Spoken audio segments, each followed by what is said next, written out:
धाकड़ खबर के news room से मैं आपके साथ हूं अकरम रईस खान। धाकड़ खबर, बेखौफ जुबान, बेबाक अंदाज।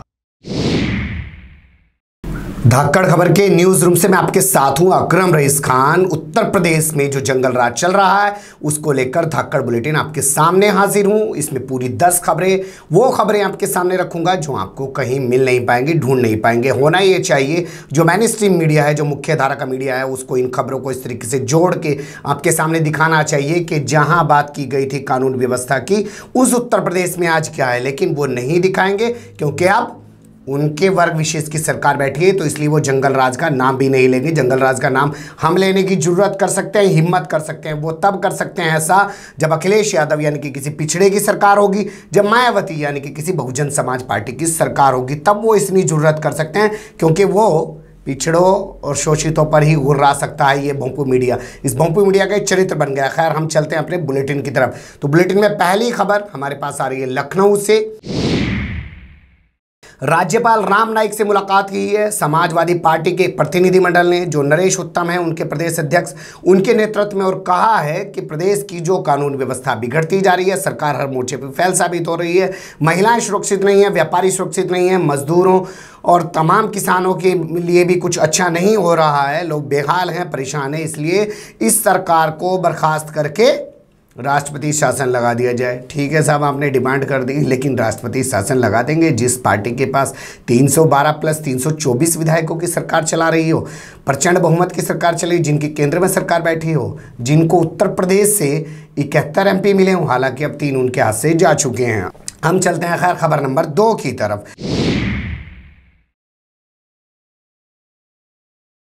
मथुरा में एक पूर्व प्रधान और उसके 2 चचेरों भाइयों की गोलियां मारकर हत्या कर दी है।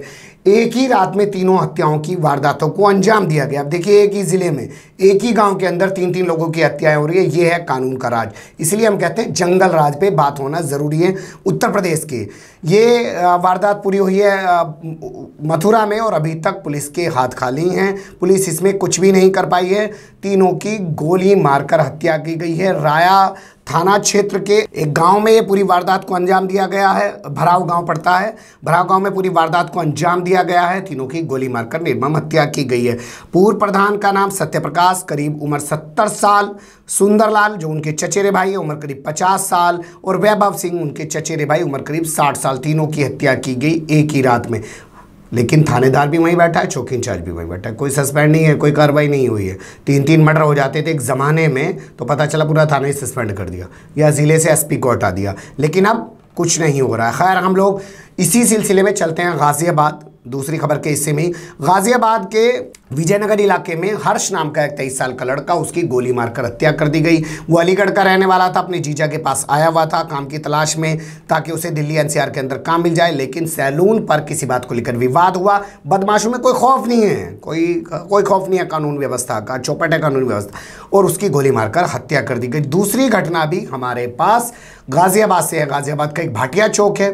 सिगरेट व्यापारी हैं, बेचारे अपना कलेक्शन करके लौट रहे थे।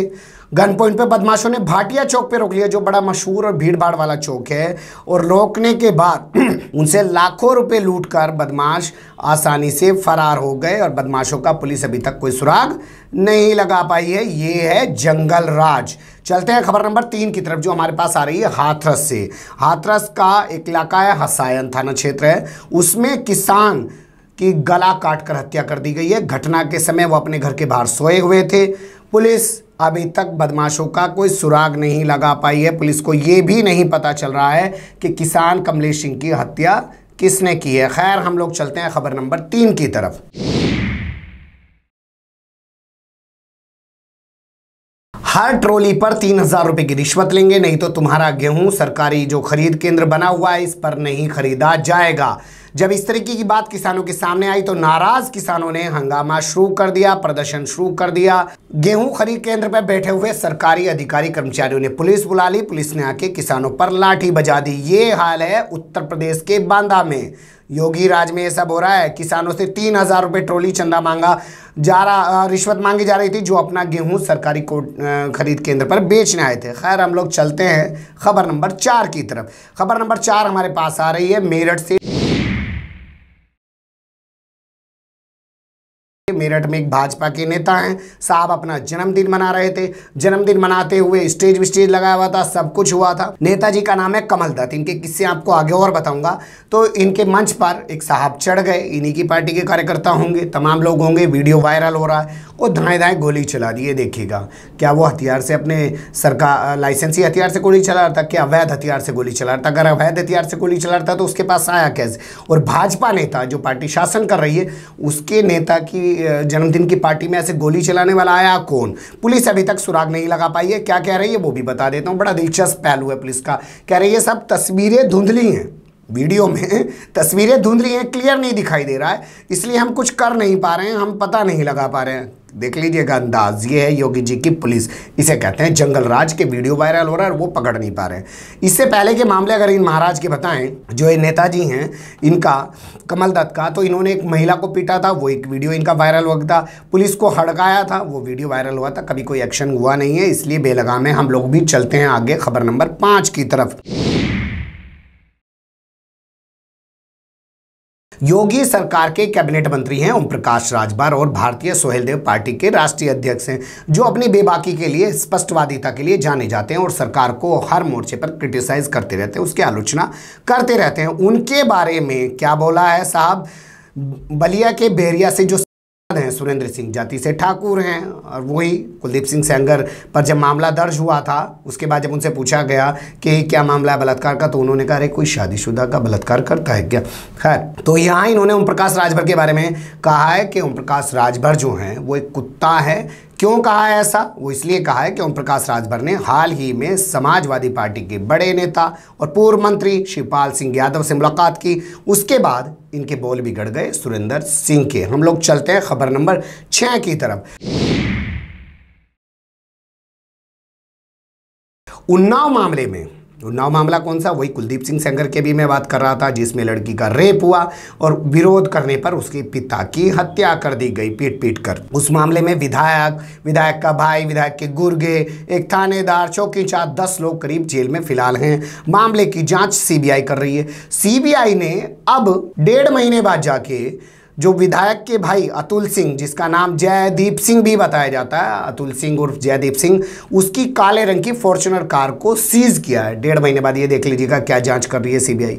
हाईकोर्ट के आदेश पे वो सीबीआई लड़की का 164 का बयान कराती है। हाईकोर्ट के आदेश पे वो विधायक को गिरफ्तार करके जेल भेजती है। हाईकोर्ट के आदेश के बाद थानेदार और दरोगा को गिरफ्तार करती है। इसमें एक अपडेट और है, वो भी आपको बता देता हूँ। जबकि 10 अप्रैल से सीबीआई इस मामले की जांच कर रही है, 1.5 महीना हो गया है। अब इसमें क्या नया अपडेट एक और वो आपको बता देता हूं। वहां की जो एसपी थी उस समय जब ये पूरा घटनाक्रम हुआ, लड़की के साथ बलात्कार की मामला हुआ और उसके पिता की हत्या हुई, तो उस वक्त वहां पे एसपी थी नेहा पांडे, उन्नाव जिले में। उनसे सीबीआई ने दिल्ली के अपने हेडक्वार्टर में काफी देर पूछताछ की और उनसे पूछा कि आप पर कौन दबाव बना रहा था, विधायक ने आप पे दबाव बनाया था कि नहीं बनाया था। पूछताछ अभी चल रही है, बता रहे हैं। हम लोग भी आगे चलते हैं खबर नंबर 7 की तरफ, जो हमारे पास आ रही है वसीम रिजवी के हवाले से। साहब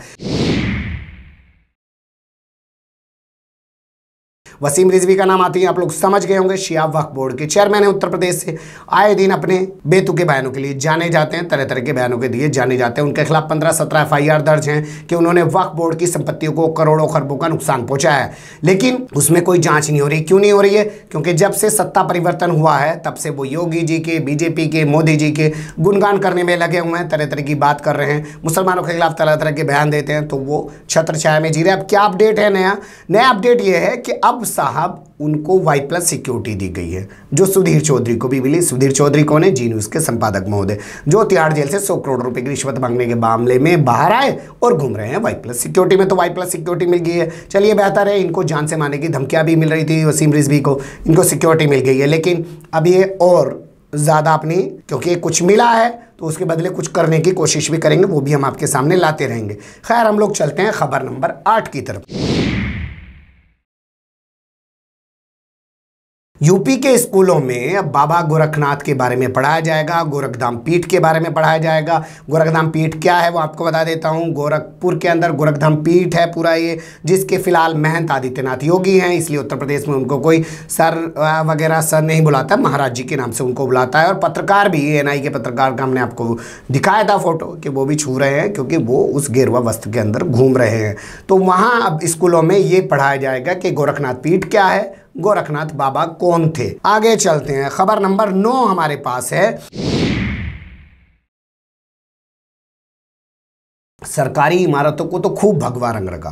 पहले तौलिया बदला कुर्सी का, फिर सरकारी इमारतों को रंग दिया, थाने को रंग दिया, हॉस्पिटल को रंग दिया, एनेक्सी को रंग दिया, हज हाउस को भी बाद में रंग दिया था। डिवाइडर भगवा रंग के कर दे रहे हैं। टॉयलेट की जो टाइल्स हैं वो भी भगवा रंग की लगा रहे हैं। खैर खुदा का शुक्र है, उस ईश्वर का करम है कि अभी तक टॉयलेट की जो शीट है, जो पोटी करते हैं जिस पे बैठ के, वो भगवा रंग की ज़रूर नहीं लगाई है, लेकिन हो सकता है पता नहीं वो भी ऐसा ना कर दें।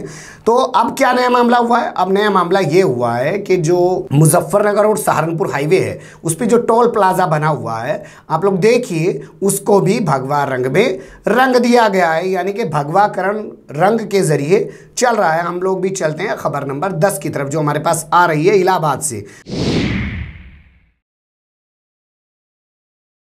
आप लोगों ने कल तस्वीरें देखी होंगी, टीवी पर आई होंगी, ना आई होंगी तो फिलहाल यहाँ देख लीजिए क्योंकि खबर हम आपके सामने रख देते हैं।